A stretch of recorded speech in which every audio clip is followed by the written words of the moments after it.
में बंद हुआ, 60 साल में उससे पहले 50 साल कांग्रेस की सरकार रही थी। तो सवाल उठता है कि क्या कांग्रेस अपने 50 साल के शासनकाल में अपनी विरासत को बचा नहीं पाई, या वो जनता में इतनी अनपॉपुलर हो गई थी वो विरासत। छोड़िए, क्या कांग्रेस कार्यकर्ता भी अपना अखबार खरीदने को तैयार नहीं थे, जबकि राजीव गांधी फाउंडेशन को उसी दौरे हुकूमत में खूब पैसा मिल रहा था। यह अपने आप में कांग्रेस पार्टी की नीयत पर सवाल पैदा करता है। और 3 अखबार थे, नेशनल हेराल्ड इंग्लिश में, नवजीवन हिंदी में, कौमी आवाज उर्दू में। सरकारी सपोर्ट तो छोड़िए, प्राइवेट सपोर्ट तो छोड़िए, यदि 10% कांग्रेस कार्यकर्ता भी इन अखबारों को खरीदने के लिए तैयार होते तो शायद उनके बंद होने की नौबत नहीं आती, या कांग्रेस पार्टी अपने फंड में से खरीदकर कम से कम अपने जिला और मंडल स्तर पे ही डिस्ट्रीब्यूट कर देती। और मजे की बात यह है कि कौमी आवाज भी नहीं बिका, उर्दू का अखबार, यानी कौम ने भी आवाज नहीं सुनी। यह अपने आप में शक पैदा करता। परंतु मैं यह कहना चाहता हूं कि कांग्रेस की, ये मैंने प्रश्न इसलिए उठाए कि ये कांग्रेस की नीयत पर संदेह पैदा करते हैं। इसका मतलब कांग्रेस पार्टी और कांग्रेस को संचालन करने वाले नेता ये चाहते ही नहीं थे कि यह अखबार चले, और इसीलिए उन्होंने जिस कंपनी में खरीदा उसमें उन्होंने पदेन नहीं बनाया। जैसे हमारे यहां कई संस्थाएं हैं जहां भारतीय जनता पार्टी का राष्ट्रीय अध्यक्ष पदेन उस संस्था का अध्यक्ष होता है, इन्होंने व्यक्ति के अनुसार बनाया। यानी अगर दूसरे ढंग से कहें, अभी वक्फ का बिल पास हुआ है और उसको लेकर भी चर्चा चल रही है, जिस पर वक्फ वल औलाद का विषय आया था। इन्होंने तो लगता है कि जो हमारे स्वतंत्रता संग्राम सेनानी थे उनकी प्रॉपर्टीज को भी प्रॉपर्टी अल औलाद कर दिया, यानी अपनी औलाद के नाम पर कर लिया उस प्रॉपर्टी को। परंतु मैं ये बताना चाहता हूं कि कांग्रेस की इस नियत पे संदेह सिर्फ हमको नहीं है, कांग्रेस के बहुत वरिष्ठ नेताओं को बहुत पहले से था। और आज मैं आपको कोट करना चाहता हूं, सरदार वल्लभ भाई पटेल ने नेशनल हेराल्ड के केस को लेकर 3 मई 1950 को जवाहरलाल नेहरू जी को लेटर लिखा है, जो करेस्पॉन्डेंसेस ऑफ सरदार पटेल में स्पष्ट रूप से इसका उल्लेख है। मैं उसके बहुत डिटेल में नहीं जाना चाहता, परंतु मैं उसके सिर्फ 2 लाइनें बताना चाहता हूं जो उन्होंने लिखा। It is also bound to subject ourselves to the criticism for a manner in which the National Herald is securing assistance from the persons who are associated with the activities of the government. I need hardly add to what I have already told you about this subject. उन्होंने कहा कि मुझे इस विषय को लेकर आपत्ति है कि यदि ये हमारा स्वतंत्रता संग्राम सेनानियों का कार्य था तो सरकार से जुड़े हुए लोग जिस प्रकार से इसमें इन्वॉल्व हो रहे हैं वह चीज आपत्तिजनक है। अब आप आइए साहब, और मजेदार बात क्या होती है कि उसके बाद जवाहरलाल नेहरू जी लिखते हैं कि इसमें कोई खास बात नहीं है। उनके पत्र का लास्ट बट वन पैराग्राफ है, ये वो जवाब देते हैं सरदार पटेल को 5 मई को ही, 5 मई 1950 सरदार पटेल लिखते हैं नेशनल हेराल्ड के बारे में नेहरू जी को, और सेम डे नेहरू जी का जवाब जाता है और वो कहते हैं we all are sometimes receive contributions for the charitable funds or like purposes. Should they all be refused or should they be acceptable in the certain circumstances? कोई बात नहीं, बहुत सारे लोग कंट्रीब्यूट करते रहते हैं, सरकार से भी गैर सरकार से भी, तो हमें लेना चाहिए, उसमें कोई बुराई मुझे नजर नहीं आती है। अब देखिए सरदार पटेल 6 मई को यानी नेक्स्ट डे फिर नेहरू जी को लिखते हैं और वो इसके ऊपर बहुत विस्तार से कहते हैं कि कुछ प्राइवेट कंपनीज, कुछ शेयर होल्डर्स, कुछ लोग किस प्रकार से लिख रहे हैं। अब उनके सिर्फ मैं 2 वाक्य पढ़ता हूं। एक वो लिखते हैं as I wrote to you, ये सरदार पटेल लिख रहे हैं नेहरू को 6 मई 1950। As I wrote to you, I left out an account contribution which did not come from those who were concern with the operations of the department, otherwise my information is that the number of contributions actually received was sufficiently large and covered others as well. अब आगे सरदार पटेल जो line लिख रहे हैं वो बहुत गंभीर है। The transactions which I referred to you are of a different nature. There is no question of charity about it.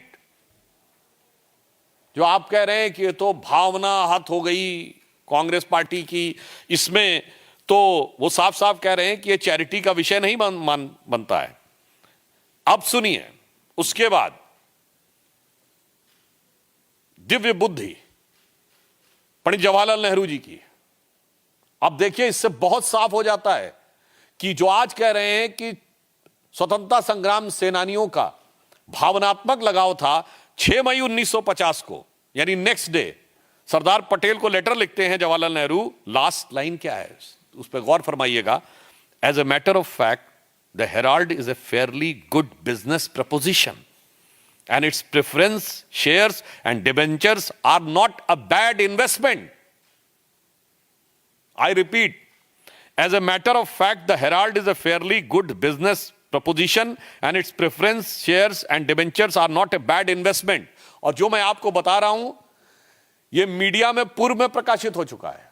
कई प्रतिष्ठित समाचार पत्र इसको 2 साल 3 साल पहले अपने आर्टिकल्स और जो उन्होंने रिसर्च आर्टिकल्स लिखे हैं उनमें प्रकाशित भी कर चुके हैं। अब आप सोचिए, यह नेहरू जी के जमाने से ही था कि जो निवेश हो रहा है नेशनल हेराल्ड में वो बहुत मुनाफे का हो सकता है, ये गुड बिजनेस इन्वेस्टमेंट है और इसलिए इसके शेयर या डिबेंचर किसी भी प्रकार से कोई घाटे का सौदा नहीं माने जा सकते। इसका मतलब प्रॉपर्टी, घाटा, मुनाफा, बिजनेस प्रपोजिशन, यह विचार शुरू से था।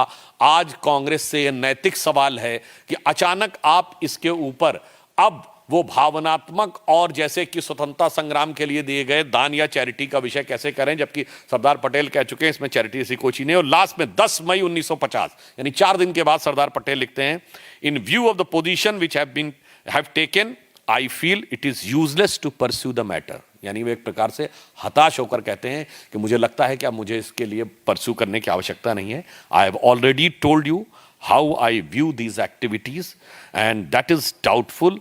If in any other province, if I had anything to do with this matter, this position would have been tolerated by me.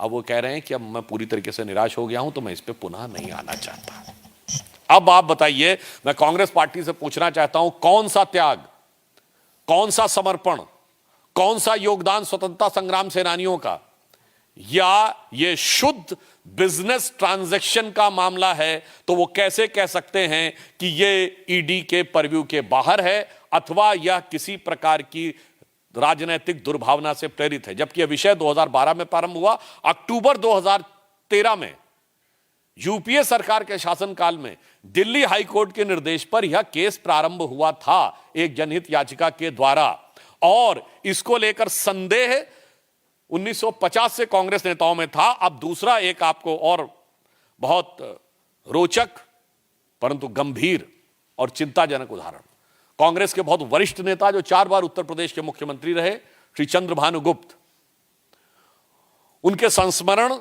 जो कि 2021 में प्रकाशित किए गए, जिसका शीर्षक था सफर कहीं रुका नहीं झुका नहीं, नमन प्रकाशन लखनऊ के द्वारा। वो लखनऊ के पान दरीबा क्षेत्र में रहते थे। हम लोग तो, मैं तो खैर बचपन में उनको देखने का भी मुझे अवसर मिला है, मिलने का। अब देखिए, CB Gupta, the 4-time chief minister of Uttar Pradesh, writes in his memoir, I am surprised that the National Herald is now considered as a property of Nehru family. If there is some investigation by an inquiry commission into how the funds were collected for National Herald, there will be a big expose. From the very beginning of the policy of National Herald was to promote Nehru and his daughter. For freedom of press meant attacking whosoever criticized the wrong policies of Nehru family. ये श्री चंद्रभानु गुप्त जो कई बार उत्तर प्रदेश के मुख्यमंत्री रहे, कांग्रेस के वरिष्ठ नेता रहे, स्वतंत्रता संग्राम सेनानी रहे। ये उनका वक्तव्य है, कोट अनकोट हमारा वक्तव्य नहीं है। अब आगे देखिए नेशनल हेराल्ड के बारे में और भी खुलासे वाली बात है।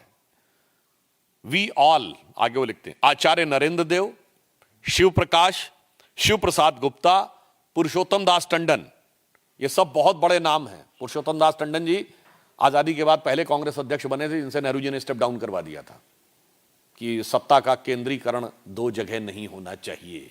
आज ये लोग कहते हैं ना कि अथॉरिटी वाली बात। आप सुनिए, we all, Acharya Narendra Dev, Sri Prakash, Shiv Prasad Gupta, Purushottam Das Tandon and myself means CB Gupta sold shares. 100 shares were bought in the name of Nehru so that he could be named as its director. यानी सीबी गुप्ता क्या कह रहे हैं कि आचार्य नरेंद्र देव, श्री प्रकाश जी, शिव प्रसाद गुप्ता, पुरुषोत्तम दास टंडन और चंद्रभानु गुप्त के शेयर्स को बेचने को कहा गया और 100 शेयर से अधिक जवाहरलाल नेहरू जी के नाम पर लिए गए, उनके द्वारा लिए गए, ताकि वो इस कंपनी में डायरेक्टर बन सकें। Some money was taken from Congress and part came from the money bags gifted to Nehru and other leaders. When I started collecting money for that, it was said that I wanted to take control of the paper. Still, I helped the newspaper during the crisis. मुझे लगता है कि अब इस national Herald के case की कहानी में ईडी की कहानी तो बहुत किनारे हो जाती है। अब तो ये कांग्रेस के वरिष्ठतम नेताओं की जुबानी, स्वतंत्रता संग्राम सेनानियों की जुबानी, कांग्रेस का पूरा चरित्र, चेहरा और चिंतन मुझे लगता है बेनकाब हो जाता है इसके बाद। और मैं पुनः रिपीट कर रहा हूं, ये सब के सब प्रतिष्ठित न्यूज़पेपर्स ने पिछले कुछ वर्षों में जब ये सब विषय उठा था, बाकायदा एनालिसिस करके किए हुए हैं। और ये भी इसके बारे में एक देश के एक बड़े लीडिंग इंग्लिश डेली ने इस सारी चीज को डिटेल में दिया हुआ है, पुस्तकों के रेफरेंस तो है ही। तो अब मेरा सवाल है कांग्रेस पार्टी से, अब सवाल नैतिक है। कांग्रेस पार्टी ने जिस प्रकार से स्वतंत्रता संग्राम सेनानियों की विरासत के साथ खिलवाड़ किया है, यह रोग बहुत पुराना है और यह सत्ता के समय से ही चला आ रहा है। फिर कांग्रेस पार्टी कहेगी नेहरू को दोष दे रहे हैं। आज मैं पुनः कहना चाह रहा हूं, नेहरू को हम दोष नहीं दे रहे हैं। सरदार पटेल ने लिखा है, सीबी गुप्ता ने लिखा है, पुरुषोत्तम दास टंडन जी, आचार्य नरेंद्र देव, शिव प्रसाद गुप्ता और श्री प्रकाश जी का रेफरेंस है। कांग्रेस के लोगों को कान खोल के सुनना चाहिए। और अभी कुछ दिन पहले कांग्रेस के वरिष्ठ नेतागण कह रहे थे कि हम लोग मतभेद दिखाने का प्रयास करते हैं। मुझे लगता है जो सीबी गुप्ता जी ने लिखा है कि mouthpiece of Nehru family and it has nothing to but the propaganda of और जो publicity of Nehru and his daughter, अब इसके बाद भी उनको नजर नहीं आता। तो मुझे लगता है जब उनको अपनी पार्टी के बारे में जानकारी नहीं है, उनके कार्यकर्ता इसके साथ नहीं खड़े थे, उसके बाद कानूनी प्रक्रिया पे आरोप लगाना पूरी तरीके से गलत है। तो मैं कांग्रेस पार्टी के लिए तथ्यों के आलोक में सिर्फ एक ही लाइन कहना चाहता हूं कि वो पैरवी तो झूठ की करता चला गया, वो पैरवी तो झूठ की करता चला गया, बस उसका चेहरा उतरता चला गया। धन्यवाद। इससे संबंधित कोई प्रश्न हो आप लोगों के? पूछिए शैलेश जी। जब से पूरा मामला सामने आया नेशनल हेराल्ड का, हमने देखा कि जब पहली बार पूछताछ हुई थी सोनिया गांधी से, तब भी कांग्रेस ने प्रदर्शन किया था, और अब जब चार्जशीट दाखिल हो गई तो प्रदर्शन। अब कांग्रेस के नेता कह रहे हैं कि दरअसल ये एक प्रतिशोध की राजनीति है जो केंद्र के द्वारा की। इसमें दो बातें हैं। यदि वो प्रतिशोध की राजनीति शब्द का प्रयोग कर रहे हैं, इसका मतलब ये मान रहे हैं कि उन्होंने शासन में रहते हुए कुछ गलत कार्य किए थे हमारी पार्टी के विरुद्ध। पहली बात उनके द्वारा स्पष्ट हो गई। दूसरी बात, प्रतिशोध का प्रश्न इसलिए नहीं उठता है क्योंकि यह विषय 2012 में प्रारंभ हुआ और एक पीआईएल के द्वारा अक्टूबर 2013 में दिल्ली हाई कोर्ट के द्वारा इस केस की जांच की शुरुआत हुई। और जब आज मैंने कांग्रेस के स्वतंत्रता संग्राम के समय के जिन नेताओं को कोट किया है, जरा वो प्रतिशोध का आरोप लगाने वाले शोध करके बताएं कि इसमें उनको क्या नजर आ रहा है। और मैं जो पुनः मैंने कहा था, मैं फिर रिपीट कर देता हूं, जो हमारे ऊपर मोदी जी की सरकार पर आरोप लगाते हैं कि उनके नेताओं को कोर्ट कचहरी के चक्कर काटने पड़े, पिछले 30-35 साल की एक लोकसभा बता दें जब इनके नेताओं ने कोर्ट कचहरी के और जांच एजेंसीज के चक्कर भ्रष्टाचार के आरोप में न काटे हों, और उसमें से एक भी जांच इनकी सरकार ने नहीं की थी, सब कोर्ट के द्वारा हुई थी। मैं पुनः रिपीट कर देना चाहता हूं, नेशनल हेराल्ड केस में जिसमें राहुल जी और सोनिया जी मुचलके पे हैं, वो 2013 में रजिस्टर हुआ, हमारी सरकार नहीं थी। कनिमोझी ए राजा जेल गए 2011 में, हमारी सरकार नहीं थी। सुरेश कालमाड़ी जेल गए 2010 में, हमारी सरकार नहीं थी। मधु कोड़ा जेल गए 2008 में, हमारी सरकार नहीं थी। शिबू सोरेन जेल गए 2004 में, हमारी सरकार नहीं थी। मुलायम सिंह और मायावती पे डिसप्रोपोर्शनेट एसेट के केस हुए 2005 में, हमारी सरकार नहीं थी। करुणानिधि जेल गए 2000 में। लालू प्रसाद यादव जेल गए 1997 में। जयललिता जी जेल गई 1996 में। 1994 में झारखंड मुक्ति मोर्चा रिश्वत कांड हुआ, जो कोर्ट में साबित हो गया कि झारखंड मुक्ति मोर्चा के 3 सांसदों ने कांग्रेस को सपोर्ट किया था। और तो और 1987 में राजीव गांधी पे आरोप लगा, 90 में एफआईआर हुई। 80 के दशक से 2010 के दशक तक क्या गौरवपूर्ण गाथा है भ्रष्टाचार में आकंठ डूबे रहने की। और उसके बाद आप देखिए कि किस धृष्टता और निर्लज्जता के साथ 2014 के बाद पर्ची फाड़ने का प्रयास किया जाता है। So the standard reply from the Congress party today and their leaders is that ED is being used against the Gandhis because they have been politically vocal against the government, and that is why HM is using it. How do you see this the political vendetta ED being used? Actually, they have lost all their standards of politics and morality. So this has become nothing but their, you can say, their compulsion to give this type of reply. I have already in my previous answer has given a detailed elaboration of that the Congress been involved in so many cases. Prior to that, I just want to remind even the Congress Prime Minister's first time there was an allegation about the Prime Minister being direct involved was during the time of Rajiv Gandhi ji when BJP was 2 seats party. So I think they first introspect, and the people of country are wise enough, and today is the age of information. Anybody can go and verify the facts, what we are saying and what they are saying. And again, I would like to remind, जो allegation Rajiv Gandhi पे लगा था, Bofors, हमने नहीं लगाया था. That came from within the government.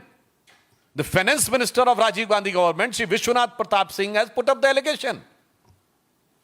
तो साहब आप अंदर झांकिए, जो दिल खोजूं आपना मुस्सा बुरा न कोई, बुरा जो देखन में चला बुरा न मिलिया कोई। और कोई किसी का प्रश्न? एक और मामला है, रावत वाड्रा से पूछताछ चल रही है, आज भी पहुंचे हैं, उस पर कुछ टिप्पणी करना चाहेंगे आप? वहां भी कहा जा रहा है कि देखिए, ये न्यायिक प्रक्रिया चल रही है। मुझे लगता है कि जो विधि सम्मत कार्रवाई हो रही है और जांच एजेंसियां जो भी अपनी रिपोर्ट दे रही हैं, उसके ऊपर राजनीति न करके उसे न्यायिक और विधिक प्रक्रिया के रूप में देखना चाहिए। Okay sir, thank you.